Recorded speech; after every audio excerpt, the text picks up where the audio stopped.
We're doing this? We're doing this. Yeah. How many years later? God, is it 4 years? Yeah. That is terrifying. A little under 4 years. We did it in December before the trials, so God. Yeah, a lot has changed. Oh my God. A lot has changed. Some is still the same. Yeah. But I'm really excited to be kind of doing this together and kind of creating a way of capturing like your journey to the trials. Yeah. Yeah, I feel like reflecting on that podcast that we did 4 years ago, I feel like that was I almost feel like it was this like inflection point for both of us, that our lives have become so different since then in like really cool ways. And so it's like, it's really cool to like come back to it now, like looking forward at this next like 4 years of like this time right now that I feel like is kind of this like growing transitional period for both of us too again. Yeah. What would you say are like kind of the biggest differences in your life from now to 4 years ago? The biggest difference is I live in Flagstaff full time. I made the Olympic team, spoiler alert, if you haven't seen anything since that last podcast, it worked out. We lived through a global pandemic. I won an Olympic medal. Went back into eating disorder treatment. I live with my partner now, Matt. And yeah, I feel like my life is just like different in every possible sense of the word. Like, it's kind of amazing to look back on that. I'm like, wow, like everything has changed. Yeah. Mm-hmm. And I mean, and you're getting an MBA. Mm-hmm. Yep. You have a dog now. We have a dog. We have a fat boy. Yeah, there's some pretty, like it's pretty wild. Yeah, I just feel like, and like, I think that kind of is what your 20s is about, is like just like so many things are changing so quickly and you're just growing in so many different ways. But I felt like that came at a time when I was even considering like what my place in the sport was and like whether I wanted to continue. And I think that's the one thing that I'm still kind of like resonating with a little bit. Like, I almost feel like life has a bit of a circular kind of tilt to it. And I feel like now I'm like coming back to that. I'm like, okay, like 4 years later, like, why am I still doing this? Do I want to keep doing this? Like, what are my reasons to keep doing this? And I think it's an interesting thing to always find yourself coming back to that same thing. Like, you're never going to be static in it. Yeah, I love that. Why are you still doing it? I don't know, girl. I don't know how to do anything else. No, I think some of it is like just the shifting priorities of it, but at the same time, I feel like it is still that very, like, I don't want to use the term like juvenile, but like a very childlike sense of just like, I really love doing this thing, and so I'm going to keep doing this thing. And I think that's kind of at the core of it. Maybe just like a delusional stubbornness more than anything. Yeah, because I feel like there's been so many challenges at many points of the career, and so it's like having to actually figure out like, why do I keep doing this? And time again, it almost just seems like more of like, well, I really don't want to do anything else, so like I'll just figure this out and keep doing it until I can't anymore. Yeah, there's like a lot of persistence in that. Yeah, I wish that was like a more inspiring thing to say, of just like, it feels like, yeah, like, I don't know, despite all the like very legitimate reasons not to keep doing it, you just kind of keep like, well, I'll just keep at it like a little bit longer and just see. I feel like that's kind of been the theme of all of this. That's what, heck, trials was 4 years ago. It was like, I'll just go through trials and then I'll reevaluate. Maybe I'll be done. Maybe I'll go back to school or something. And like, yeah, it's just kind of funny that just that little bit of like kicking the can down the road, in a sense, has turned into all of this. Yeah. Maybe that's not the right term for it, because I think I'm too intense of a person to just be like considering it like, oh, I'll just do this for a bit longer. It's more of like just this like feeling of like, I have to keep doing this for a little bit longer. Yeah. Mm-hmm. I feel like we went like just like right into the meat of it. Oh yeah, we got like backpedal. Yeah. But I'm like, maybe we should first kind of introduce like who we are, yeah, like, how we even know each other. People are gonna come into this blank and be like, what the hell are they talking about right now? But this is kind of how we roll. Is we go deep pretty quick. Yes. But yeah, like how do you describe yourself, and like who are you? Yeah, I guess I'll start in like the broadest sense. My name is Molly Seidel. I am a professional runner for Puma and Team USA. I am a Olympic marathon medalist. I am a a graduate of University of Notre Dame, go Irish. I am from Wisconsin originally, and I live in Flagstaff, Arizona now. And yeah, I think that's probably how I would describe myself. I love that. Mm-hmm. How would you describe yourself, Julia? Yeah, interesting. That question kind of intimidates me. So first things that come to mind, I'm a dog mom. Mm-hmm. That's pretty important to me right now. I also work as a mental health therapist, and that's something different than 4 years ago. At that time, I hadn't finished my master's and started that work. I do that. I've been teaching yoga for 12 years. I do that. I recently started a retreat company, so I do that. Which is coming up in a week. Yeah, and Molly's going to be speaking at Seed Retreat next week, which is super exciting. And then how else do I describe myself? I'm a partner, I'm a friend, I'm a sister, I'm a daughter. I'm really passionate about storytelling. Like, I did my podcast Running on Om for a couple years and have since retired from that, but I'm really excited to do this series together. Yeah. And I feel like I love facilitating conversation. I love facilitating dialogue, whether that be in the therapy space or in this. So yeah, it just feels like a real honor and treat to be here. Yeah. No, I'm so glad that I get to do this with you. I feel like for people listening in, Julia and I have been friends for many years now at this point.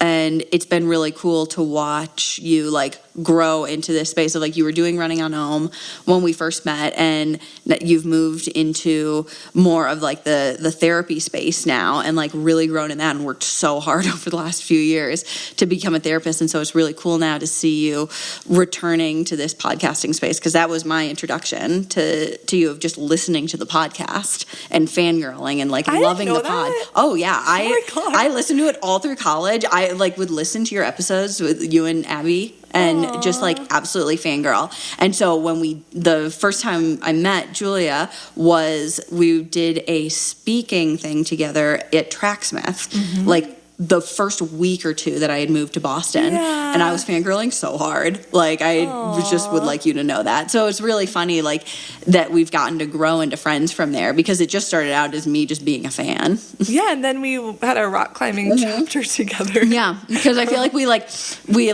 met at that thing, and then didn't really talk, and then I had gotten injured, and I was rock climbing at CRG, and we took a lead climbing class together, and that's how we kind of reconnected. And then I went to Ethiopia with you, and it was just a whole thing. And then I followed you to Flagstaff. Very happy. So now I live here, and you live here. We live a mile away from each other. I'm super grateful for our friendship, and I've just learned so much from you and how you've kind of navigated the highs and lows of your life, and especially the past couple years.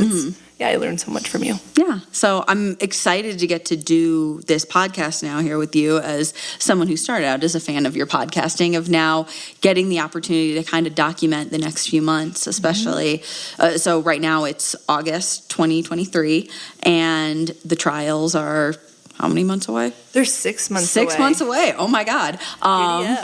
So the Olympic trials are 6 months away in Orlando, Florida. And so we're going to be documenting every month leading into the trials, of kind of just taking stock, sitting down, talking about things, and use it a little bit as a way to not only reflect on this time, but to document and hopefully be able to, I feel like times like these really give me a chance to actually process through a lot of emotions that are just pinging around in my head all the time, and saying it out loud is almost a way for me to be able to make my thoughts more intentional sometimes. Yeah, and I'm so excited to hold this container together, and just kind of see how it evolves over the next couple months. Yeah. So when we kind of were talking about, when we jumped in at the beginning to thinking about where you were 4 years ago, I wonder if you could think about when you think about the past 4 years, what has been the high and what has been the low for you, whether it be a high moment that comes up immediately, or more of a thing, a general thing. But yeah, it's so interesting, because I feel like there are so many high points, and things are high points for different reasons. But I think coming back to just the I think sometimes that you experience true joy sometimes with things that aren't as expected, or things that you didn't see coming necessarily. And I think that's kind of like the funny thing in the universe, that you sometimes, if you are like dreaming of a certain thing, like I think if I'd been over the last, like, basically from when we did that first podcast in 2019 up and through when the Olympics were, I think if I'd been thinking that whole time of like, you have to win a medal, you have to go for it, I don't think it would have been as satisfying. But then because so much of that time that wasn't almost even a thought, that the suddenness of it made it such a high point of like, it was something that I almost couldn't have even imagined would have happened. Same thing with like making the team. Going into it, it wasn't this like ultimatum that I'd made to myself of like, you make this team or not. And because it was unexpected, it just brought so much joy. It's like that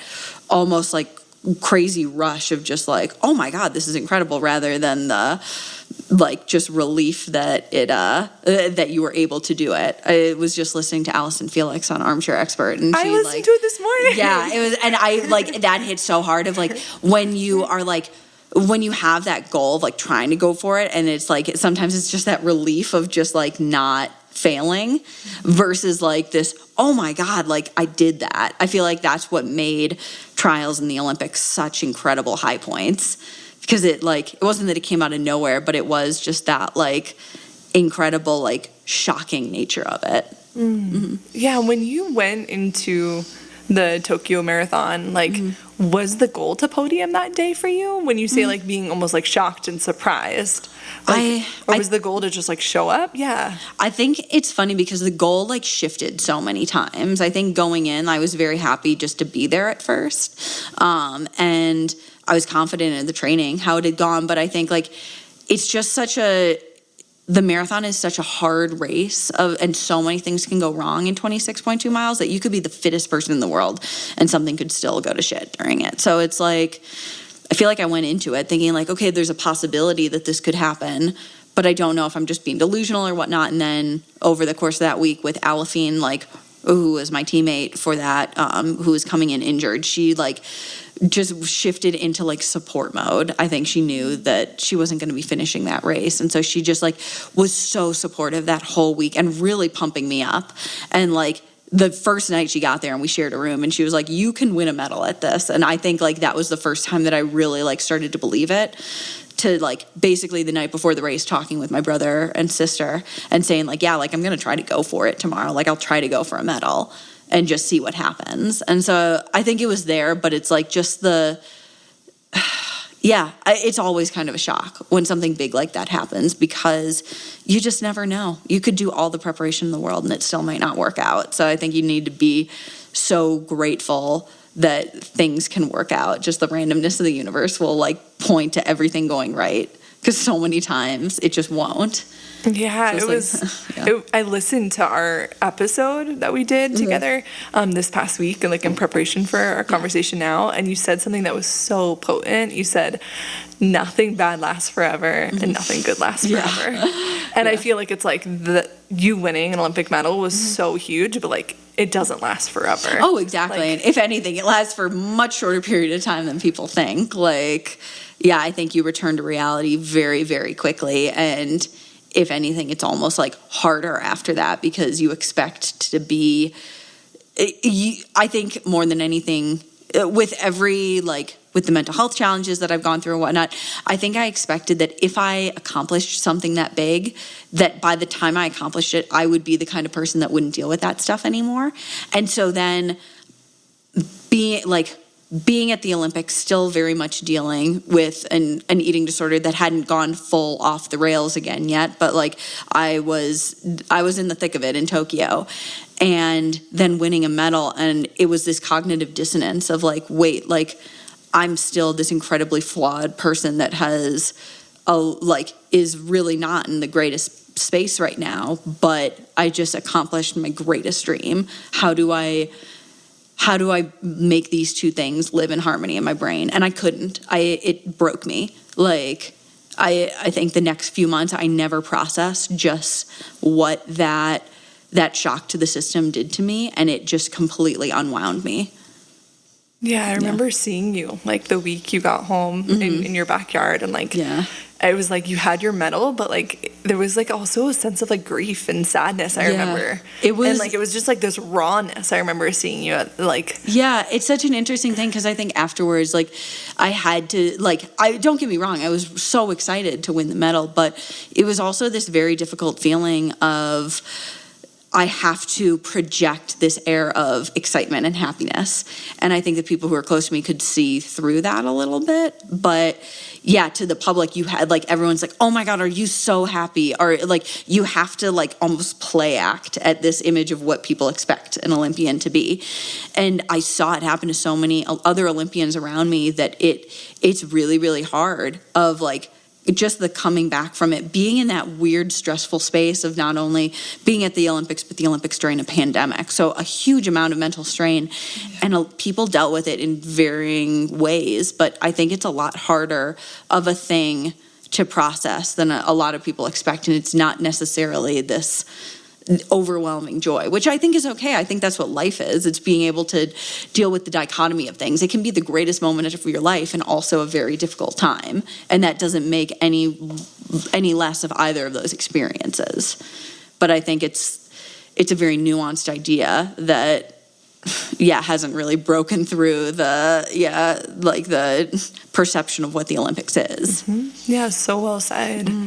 And so if you kind of think about the past 4 years that we talked about, like the high I'm hearing is like the experiences of the trials and the experience of the Olympics were both highs for you. Yeah. What for you stands out as the low?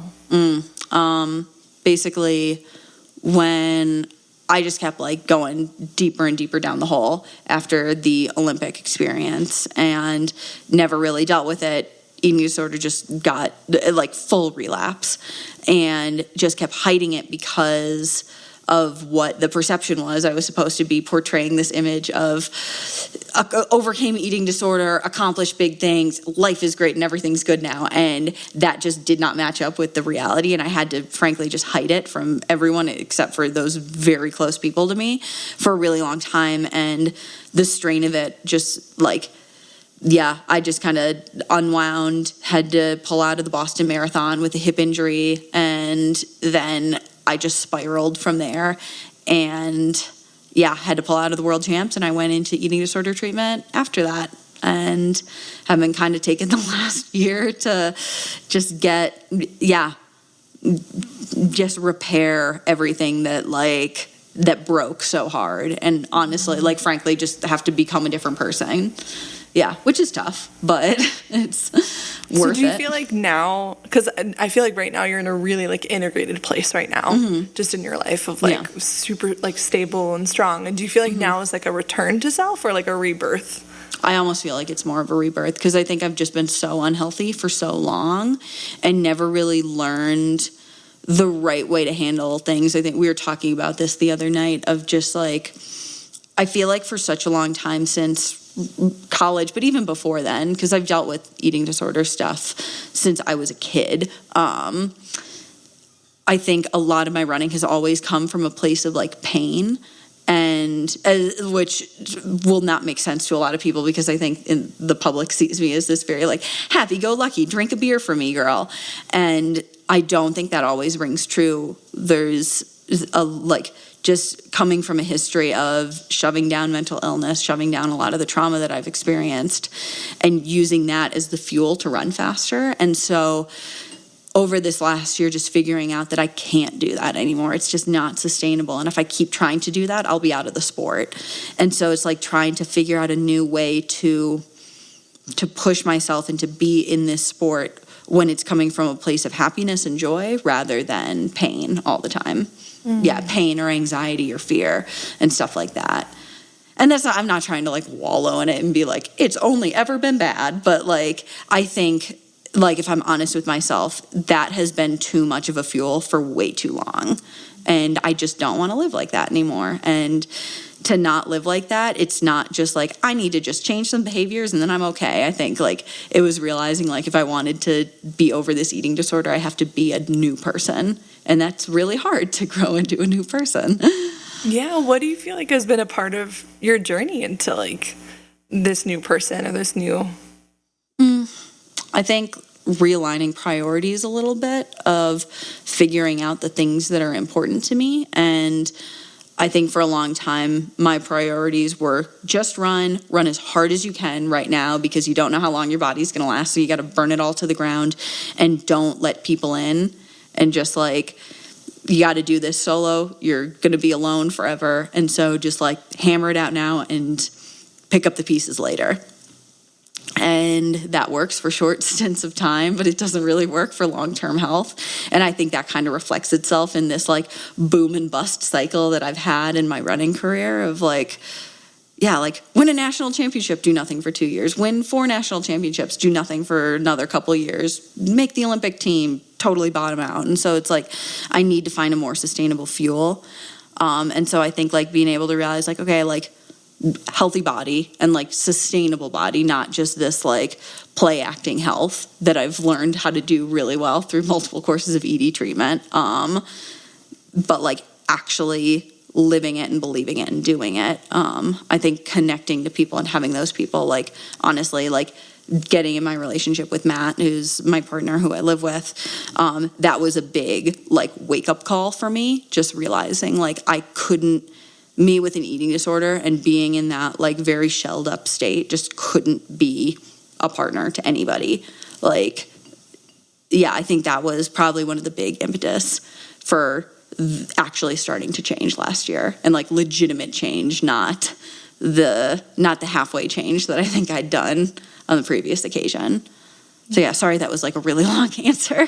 No, a long and this is a long spiraling podcast. answer. Yeah, I think it's like eating disorders like thrive in shame and secrecy. Yeah, exactly. And isolation. And so it's like I hear for you there's been like a really big shift towards like I actually want to show up for my partner. I want to show up in my life. I want to connect more. Like I want to be more in my life. Yeah. In a sustainable place in relationship to my body and the world. And I think that's it, is I think it's like it's the almost like a sense of like lying to yourself when you're really in the thick of it, of the eating disorder, and having to like actually look at like the cold hard truth of it. And being able now to I think it goes hand in hand of like improving my like trying to work through this eating disorder so that I could be a better person, but then also like the people around me supporting me through this to carry it through. Because I think the first time I went through ED treatment when I was in college or just getting out of college, I went like, I want to say like 3/4 of the way.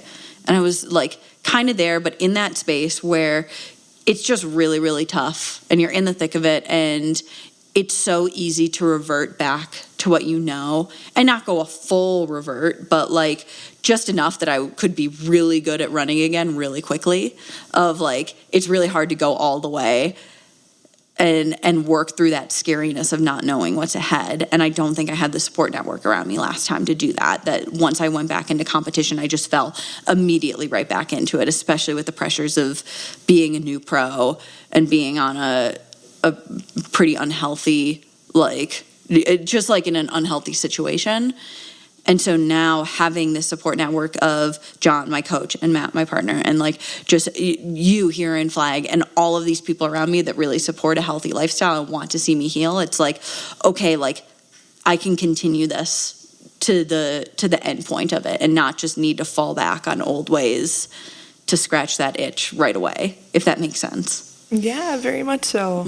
I know we've talked a little bit off air about like workouts and kind of workouts as this realm in which you're really having to face like your mental side. And I don't even know if like mental demons is the best way to say it. I would say that, or just like anxiety and fear and everything. I think a workout is a very, it like bears it all. It's vulnerable. Yeah.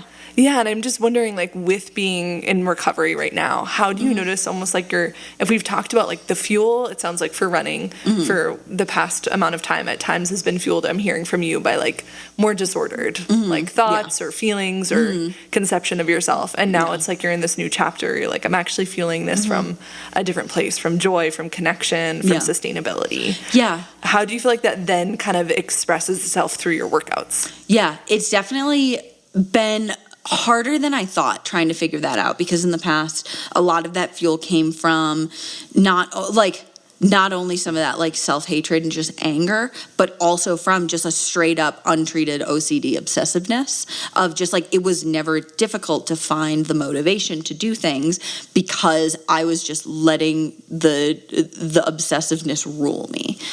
And now that I feel like I'm in a really good place with stuff and have taken a lot of time to really analyze some of those thought patterns and like, why am I doing these things? Why do I feel this need to over exercise, to over push all the time?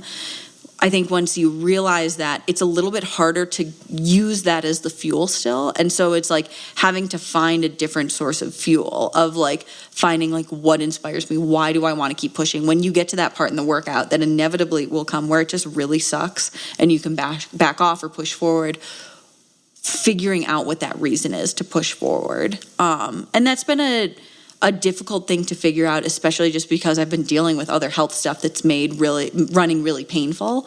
And so as that has alleviated, it's made it honestly a little bit easier from the mental side of things. But I don't know. I feel like it's just like a deeply personal thing that everybody's got to figure out like what that why is, whether it's because like you want to be healthier, you want to be a better person, or some of the woo stuff. I feel like I say these things and then when I'm actually in the workout, like my brain doesn't actually work like that. I feel like it's a very primal thing once you're like in it, and it just comes down to like, do I want this bad enough? And I think like over everything in the last year, I think I was worried that I would lose that wanting.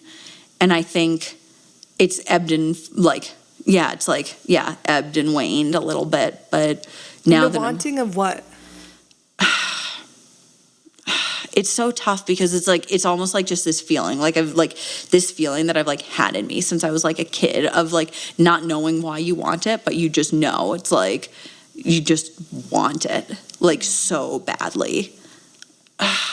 Because it's not even like a competitiveness. It's not this want of like beating people. I think it's that it's a really interesting thing. And I think the thing that I love most about pro running is it's this incredible opportunity that when everything's clicking and everything's flowing, I've never had a feeling like that in any other space in my life. And it's you almost feel like you're not yourself anymore. You're something else, or like you're this, at my most woo-woo, I like consider it of like when you're at like your peak, whether it's in art, whether it's in sport, some other thing is flowing through you. And that's honestly how it's felt in my best races. Like at the Olympics, it just felt like it wasn't even me anymore. Like you're a channel. Exactly. Yeah. You are like channeling some other energy or whatnot. And like you become greater than the sum of your parts. And it's that feeling of like when you go past all of those mental blocks that are holding you, that sense of ego, that the voice in your brain that's telling you, hey, everything's hurting, slow down. It's like once you can break past that and get into this other sphere, and I don't really resonate with flow state because it doesn't feel like flow state. It feels like something else. But it's just such a cool feeling and something that I've never felt in any other sense. And I would assume that's how people who are like, making great art feel sometimes. It's like it's not even their own thing anymore. Yeah, it's so powerful. Yeah. Can we bring it to like this week in training? I know on one of the days I saw you had a double workout day, and you were in Camp Verde in the morning and you were here in Flag in the afternoon. Like, do you feel like you're able to tap into that channel energy like right on the now, regular? No. Okay. No. And there are very few and far between. Like what has to be true for that to emerge? I think it's this combination of physical preparedness and like just being okay mentally. It's like this intertwining of the two. So you have to be very, very fit and very mentally keyed in. And I feel like I am neither of those things right now. It is the first week back of workouts for this marathon build, and everything is just a struggle. Like, I think people don't understand how much like mental fitness goes into like racing a marathon at the pro level. And so when you get back into training, especially like for right now, I have not raced a marathon in 2 years. I'm coming off of like a 2-week break period that I've had to get like iron infusion. So I haven't been doing workouts. I feel like your brain muscles that allow you to push atrophy as well. And so it's just getting back into that and getting used to it. But because of that, everything is a struggle. Like even just that Tuesday when we saw each other, I was overcome with such anxiety all day long of just doing the workouts, how it's going to feel, that fear of knowing that it's really going to hurt, and the fear of, will I be able to push through when it really hurts? And then just, the physical toll that it takes to do 2 workouts in a day is really, really tough. And so it's like, right now I feel like a lot of it is just kind of like, you just have to hold on for dear life and let the marathon build take you where it's going to go, and just not think too deeply about it. Yeah. Mm-hmm. I also think what would be interesting for people to hear about is, like, you did both of those workouts alone. Like, I know in the first workout you had people around you, but, like, I feel like people might have the misconception in Flagstaff there's, like, hundreds of pro runners. You always have people to work out with, but, like, you actually did both of those workouts solo. Yeah. Like, tell me more about, like, actually the experience of doing them by yourself. And yeah, I feel like, I think there's a place for doing runs with people and runs without people, and I think it builds a different kind of strength either way. And just by the nature of what our workouts were this week, like, my training partner Jessa was doing different workouts, and so a lot of, like, both of those were, both my workouts last week were completely solo, and so I think it just builds that mental, it's a little bit of, like, mental callousing. Because, like, you can't always count on there being people in the race. I've definitely had races where I was solo for the majority of them. And I don't know. I think sometimes you just have to deal with the reality of what it is. And, it sucks sometimes to have to push and go hard when you're alone. But I feel like this week has been a real mental switch for me of, like, I feel like the last few weeks it's been really difficult going through the anemia, being like, what's my reason? And I think the realizing that Chicago is not far away and that I'm on a bit of a time crunch right now, I think it kicked that into gear, and I felt really powerfully of just, like, this, like, surge of motivation all of a sudden that I'm like, I want to get after it at everything, because we really don't have a lot of time, and it doesn't matter if I have people to train with or not. Like, the work has to be done, because 9 weeks from now I've got to line up for a marathon whether I like it or not.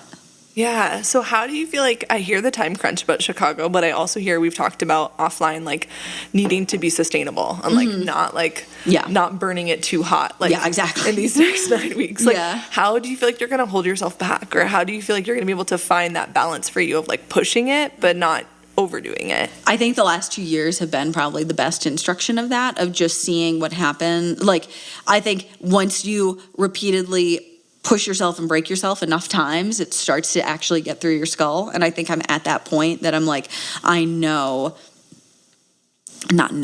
understand my limits a little bit better. And so it's like just being able to know that feeling, know when I'm on that line, doing all the other supplementary stuff, but knowing that Chicago is not the end goal here, I think is the biggest thing, of knowing that there's a much bigger goal for me in 6 months, which, like, and this is not like, I love the majors, I love racing major marathons, but, like, for me it's always been championship races. I feel like that's what I've always gravitated towards. And so knowing that Chicago is going to be an extremely fast race, someone will probably run the American record there, it will not be me. I am going out and trying to just have a good, like, B+, A- day out there, and really build into this Olympic year in the same way that when I raced London in 2020 during the pandemic year, the entire point of that race was to get ready for the Olympics. And I felt like we set up what I did at the Olympics really well at the race. Like, I think if someone had seen me there and be like, oh yeah, the girl who took 6th at pandemic London is going to, like, get a medal at the Olympics, don't kid me. And so it's like, it didn't make sense at the time for a lot of people, but for what our goals were, it made perfect sense. So I think that's it. Like, if I go out and do anything less than stellar at Chicago, I'm going to get a ton of shit for it. But it's like, the plan isn't to try and win Chicago. The plan is to try and make the Olympic team. So yeah, that's kind of it. Of, like, I think that knowledge of, like, Chicago is not the end goal here will keep me in check a little bit more. Yeah, Chicago's, like, going to be the stepping stone for you. Yeah, exactly. Towards the bigger goal. Yeah, and I think just the fact that we are on a bit of a time crunch for Chicago, like, lends itself a little bit better to being able to maintain that thought process. Because I've had to do that for other marathons. Like, we had that for New York. We had that for, London. And just knowing, like, okay, like, there's no sense trying to cram in everything. I'm going to do what I can as well as I possibly can, but you can't do more than you can do.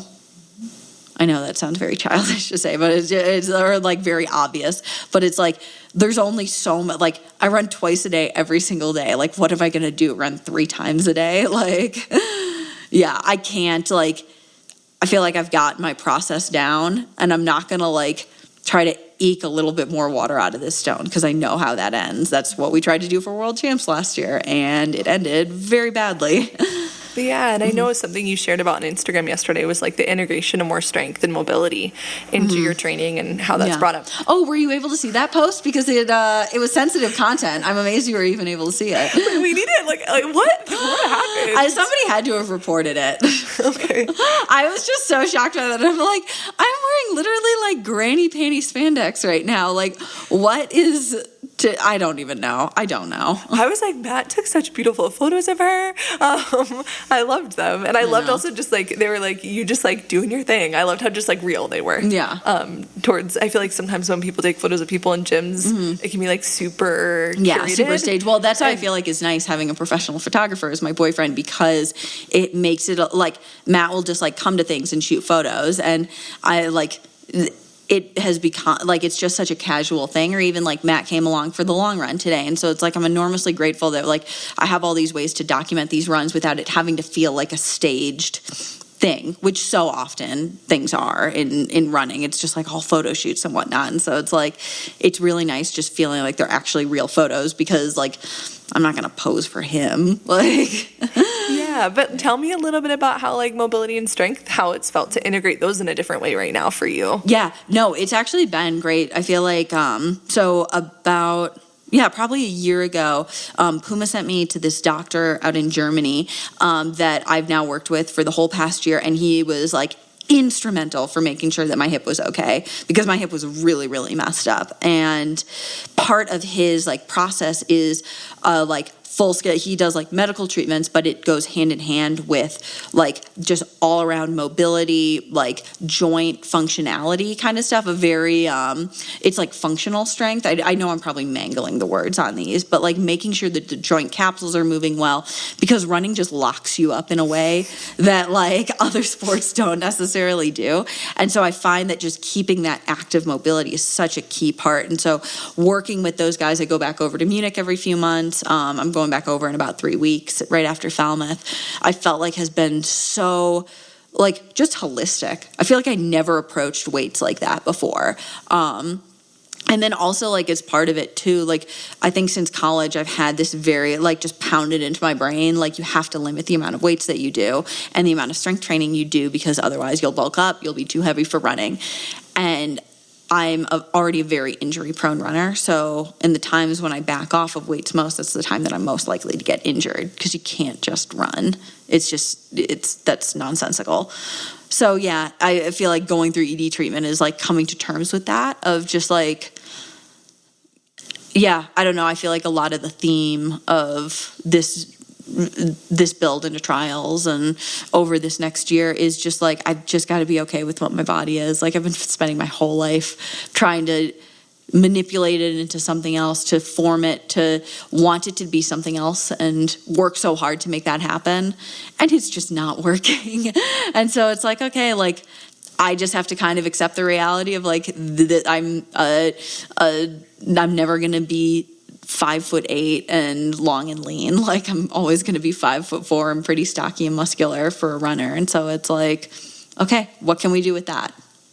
Yeah. Does the word like acceptance resonate with you, or self-love, or is that too much? Or I don't think I'm even at the point of self-love. I think it's like just learning to accept it and accept like the reality. Like I feel like I keep thinking of it of like, we have our dog Rye, and he's a little like thick boy border collie. And it's like, Rye doesn't spend every single day wishing that he was a greyhound. And it's like he still runs super well. He's still a great little thick boy athlete. But it's like he's just okay with what he is. And he never thinks, man, I wish I was a greyhound. I would be so much better if I was a greyhound.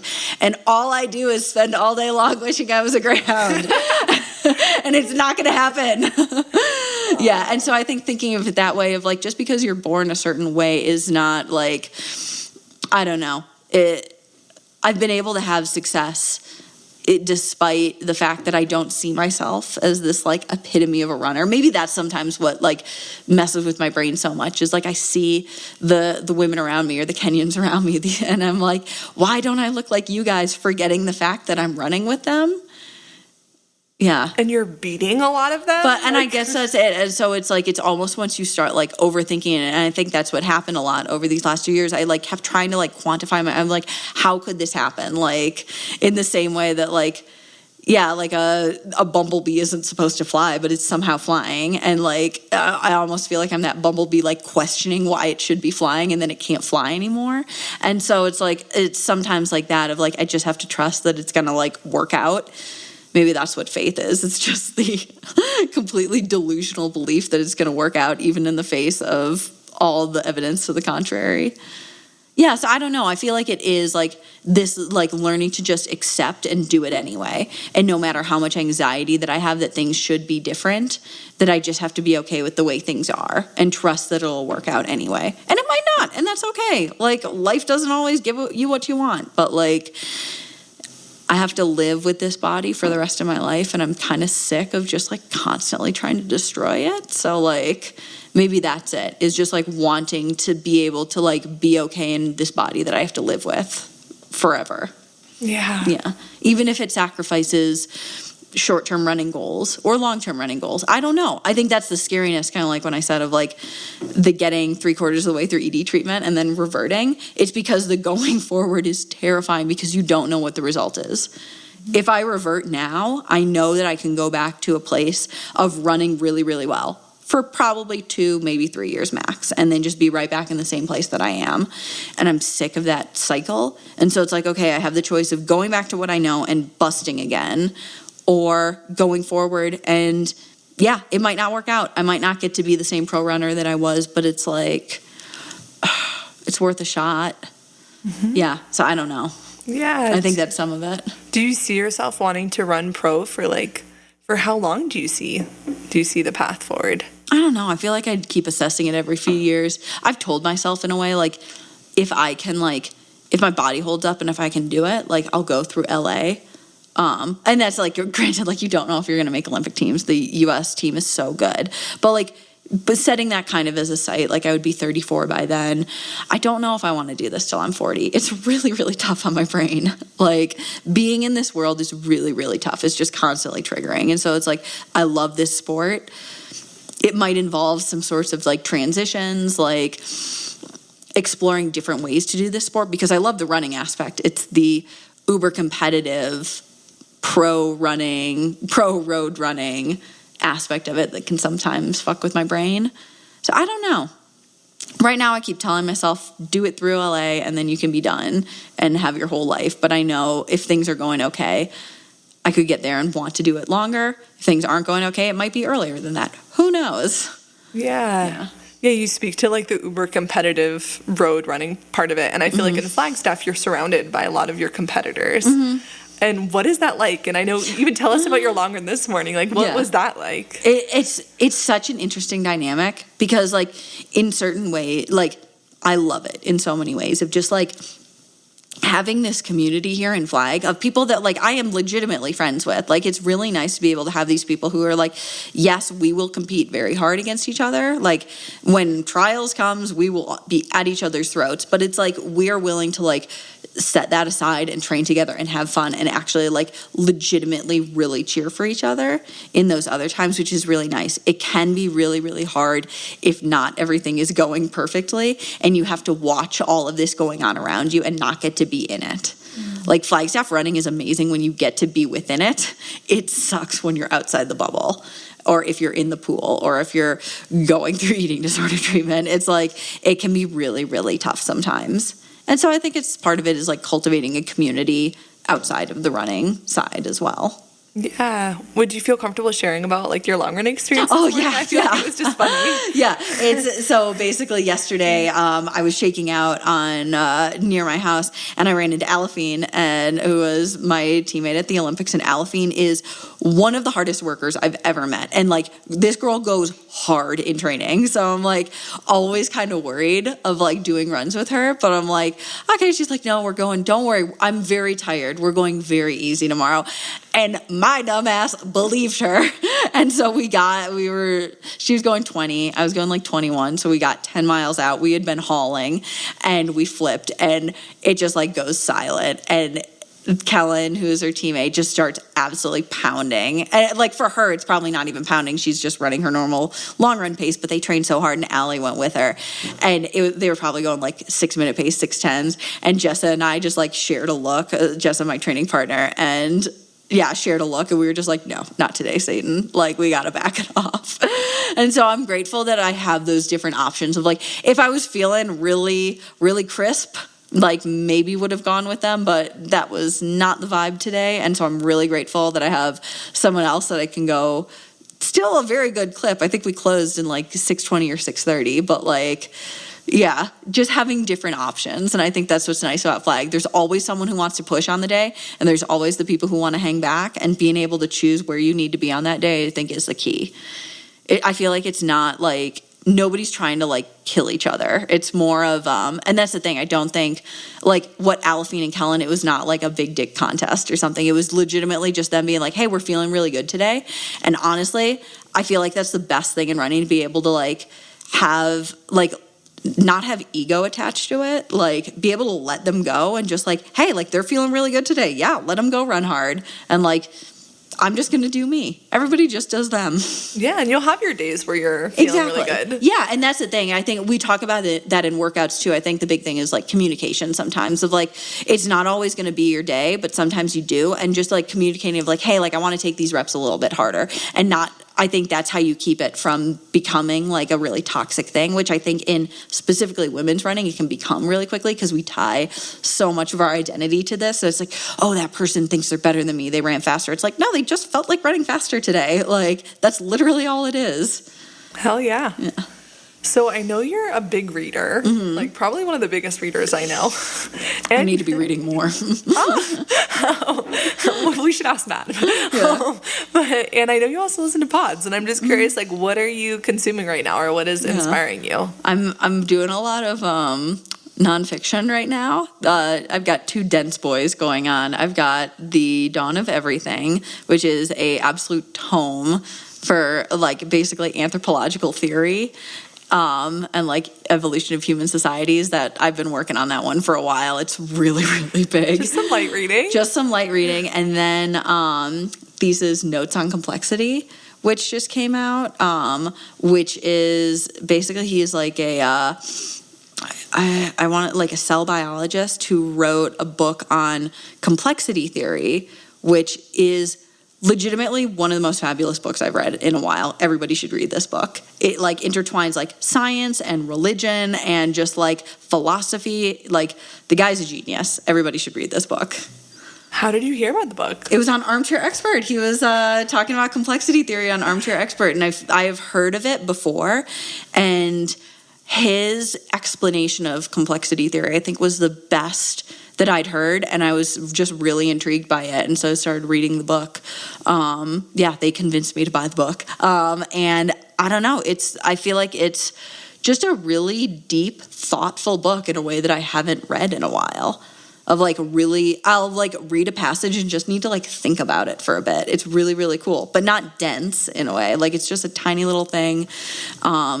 And just really powerful book. Yeah, Notes on Complexity. You're convincing me. After this, I'm going on Amazon. And I think it's like, it's really been like, I've been vibing with it just in the sense of like, basically the idea is like that, like nature like organizes itself into complex structures in a way. Like think of like fractals of like the deeper, like it's always a smaller piece of it. So you can't necessarily look at a human body as like a single thing. Like think of it as the combination of all the cells that are organizing into your body and working together, and then all the people in society, they're organizing into cities and start like, I know I'm not explaining this super well, but it helps me sometimes to think of like, hey, like when I get really down on myself or really down about this flawed being that I am, I'm like, hey, like I'm just made up of all these little component parts that are working so hard. And like, this is just my brain as one part of it trying to self-destruct the whole. And sometimes you got to trust the rest of the whole to do what it needs to do. And I think that's been a really helpful and powerful thing for me, like as I kind of like internalize some of like the ED treatment stuff as I go forward. Yeah, there's like a deep level of trust and interconnection. Exactly, like yeah. Interconnection between you and your body and your mind, and then also interconnection of like us and the universe and through nature. And I think it makes you feel less alone a little bit sometimes, of like you're not just this like island. It's like there's such a connection to everything around you. Yeah, speaking of connection, I've been saving the story for the pod. So I'm very excited to hear this. Okay. So yesterday morning I was doing a run by myself, and there's this place called Mailboxes in Flag, and I was running on Happy Trails, which is like my favorite road in Flagstaff because there's a wire-haired pointing griffin dog breeder on it, and it just like makes my day. So I'm running and I'm just out there vibing. It's pretty early, like 6:30 in the morning, and I hear footsteps coming up behind me, and that's not uncommon in Flagstaff. That I'll get past on almost every single run I do because there's a lot of pro runners here. And all of a sudden, there's like this young high schooler, like high school looking boy who passes me, and I say like, "Oh, good morning," and we just start chatting, and so we started running together. Oh, that's so nice. He clearly slowed down to run with me, which was kind. And we were just chatting about like, he had just graduated from high school in Flagstaff, and he's really passionate about running, and he's actually coached by like Ryan Hall's training. Oh, nice. Coaching company. Yeah, Run Free. Yeah. And so then I was like, oh, like, like what pro runners inspire you? And what do you know? What does he say? Number one pro runner that inspires him the most is Molly. Oh, that's so sweet. And I was like, oh, cool. And I was like, yeah, why? Why? She's really not that cool. I know her. And then he was like, yeah, she just has such a great sense of humor, and she's so open and relatable about mental health. And I was just like, oh, awesome. Oh, that's really sweet. Yeah, and I was like, oh yeah, she's a good friend of mine. I'll let her know. Yeah. But it just was so like touching that like your impact, like, oh, that's really special, right? And like that level of interconnection, Yeah. like who would have thunk? I think that's the coolest thing about like sometimes I get so whiny about the social media stuff sometimes, but then it is really cool just to see like that it has had an actual impact, and like that's what I'm hoping, because like I just feel like I didn't have that kind of like positive reinforcement in the sport when I was a kid. Like I developed a very specific view of like what running had to be because of what I saw around me. And so I guess that's now like, I hope that like if good comes from social media, it's that runners can see that like there's no one specific way that you have to be a runner. I think even if you look at just amongst the top women marathoners in the US, which is already such a narrow like schema of running, that there's such a diversity in our approaches to the sport. How I approach the sport is totally different from Sarah Hall, which is totally different from Kira, which is totally different from Emily Sisson. And so it's I think it's just really, really interesting to just see how like just varied it can be, and like how different people push themselves and like what their approach is to it. So hopefully that's kind of the cool part of all of this. Yeah, it is. It was just so, it like totally made my day. Like, oh, that's really special. And just like a high school young male is like that, like the first person that he thought of was like a female bodied. That's runner. actually really cool to me, because like back when I was in high school, man, like for a guy to say that he looked up to like a female like pro distance runner would have been unheard of. I think it's just like there's so much that's really cool. It was really cool. I was saving that for the pod. So thank you for sharing that. Of course. So we talked a little bit about what you're reading. What are you listening to this month, like, or what am I listening? Music or pods, or what's been in your earbuds? I've been listening to a lot of disco, to Matt's chagrin, but I feel like I've been on a kick. I'll do like more like rap type music for workouts. I feel like that's much more just like a really hard driving beat for when I'm working out. What rap artist? I feel like a lot of it, I'll do like a lot of Kendrick Lamar, a lot of, I'm trying to think. I feel like a lot of the Dreamville artists. So yeah, like J. Cole's kind of like label, and all of his people under that. But yeah, I'm trying to think of like other just like good music that I've been listening to. I feel like I'll do a lot of like chill electronic a lot of times. It's called Vapor Soul. I like the artist Ford a lot. That's like my vibey music when I need to just like calm down. I need that. Yeah. And then just so many Armchair Expert. You have ruined me on podcasts because I am an armchair. You did introduce me.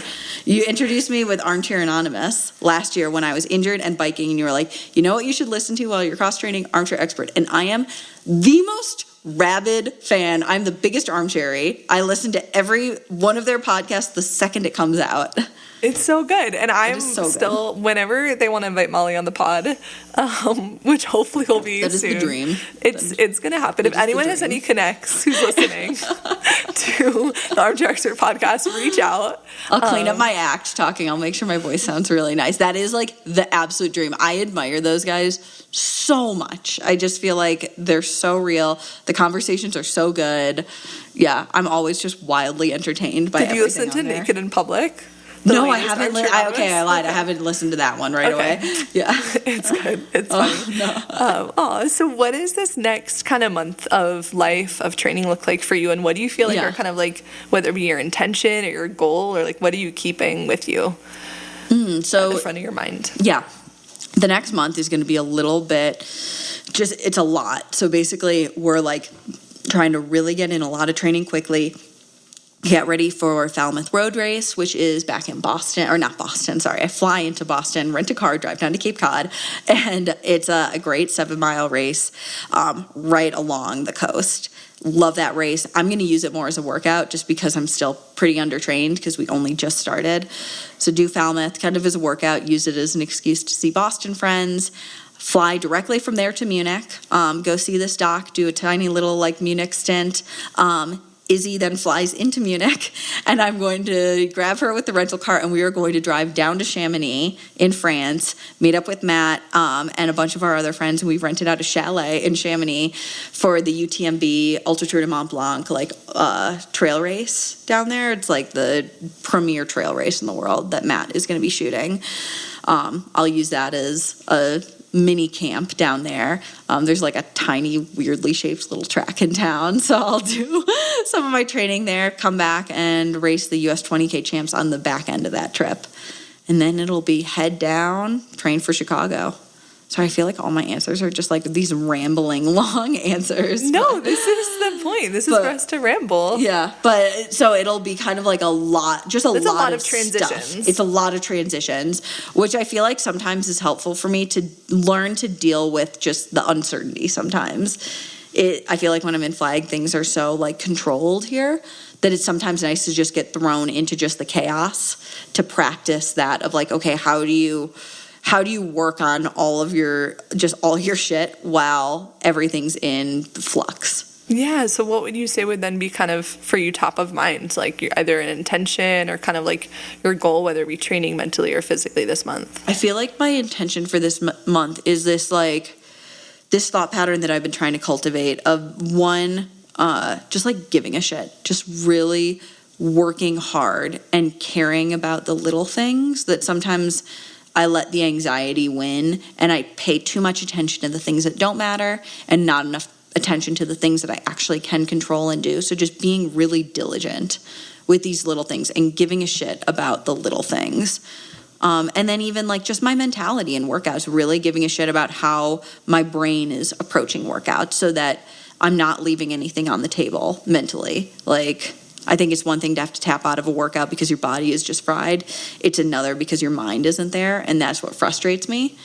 So I think, really working on that. And I feel like just going into it and really embracing the fact that it's going to be really hard for a while. Like this first part of the build, while fitness is building, is always, it just feels hard. It's a real struggle, and realizing that there's growth in that struggling. That just because you're struggling and it's hurting doesn't mean you're growing. That it's like, it doesn't have to be perfect, but you have to be working towards something. What a beautiful way to wrap it up. Yeah, let's give a shit. Honestly, I just really need to give a shit this build. Yeah. Yeah, no, it's awesome. Is anything else feel unsaid for you? Anything else you want to? I don't know. I feel like we've just talked about me this whole time. I want to talk about you, Jules. But this podcast is going to be I focused know. on This is Molly. why you're such a good podcaster. Yeah. Yeah, I don't know. I feel like I'm just like very excited to like get back into the swing of things and feel like I'm finally in the place where I get to be excited about a race again.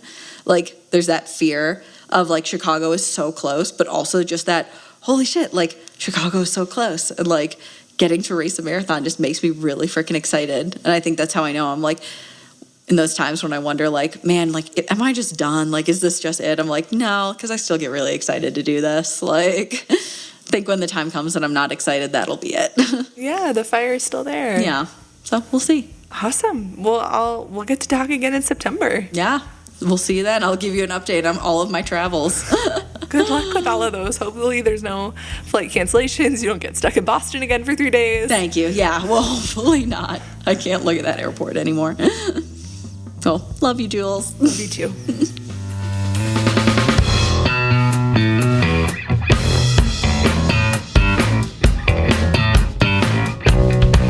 Thank you for tuning in to our first episode of The Build Up, a Beyond the Pines production. Stay tuned once a month for a new episode from now until February 2024 as we document Molly's mental and physical preparation for the 2024 Olympic Trials Marathon. Huge thanks to Matt Shapiro for photography and videography, and John Summerford for music and audio production. You can also watch the live recording of the build-up on Molly's or Beyond the Pines' YouTube channels. Tune back in September. Be well until then.